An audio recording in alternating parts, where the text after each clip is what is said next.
am yr ysgol. Wel, gadewch ni ofyn un o'r disgyblion. Georgia, tyna dy jacket a roedd y bleidr arno.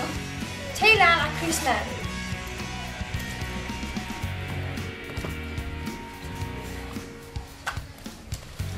Wel, miss, fi'n meddwl mae'r ysgol yn mawr, ond mae llawer mwy o pwnciau dda.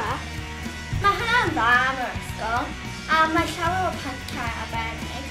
Bydde ti'n meddwl am llawer o gyfannau yn yr ysgol? Mae cabanau wedi bod yma ers blynyddoedd, ond byddwn ni'n cael eu taro i lawr cyn bo hir, a bydd ardal newydd gyda ystafelloedd newydd. Mae'n well bod ni'n cael ardal newydd gyda mwy o pethau. Felly, Georgia, wyt ti'n ofnus pryd daeth ti i ysgol gan y gweithwyr? Do, roedd hi'n ofnus gan bod llawer o gwaith cartref.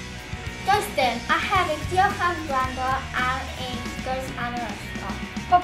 Pob lwc blwyddyn chwech, cofio gwisg taclus.